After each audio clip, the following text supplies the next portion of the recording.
Iba yung mga aso dito naglalaro sa dagat. Sa dagat sila ng ano, playground nilang dagat oh, yung mga aso. Ayan oh. Pero ito, hindi to aso ah. Siyempre, ano to sa kape. Tindira sa kape sa MIP. Ayan yung mga aso. Kulit oh. Eh. Yan pala dyan oh, sa ano yan, Dr. Jose Rizal.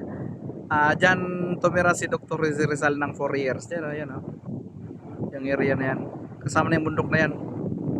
Yan. Yan. Yan ang tinatawag na Rizal Park ng Dapitan City. Nung na-exile si Dr. Jose Rizal dito sa Dapitan City ng panahon ng Kastila. Ayun oh, laki na ng tiyan ni ano. Okay kayo. Yung mga aso naglalaro sa dagat oh.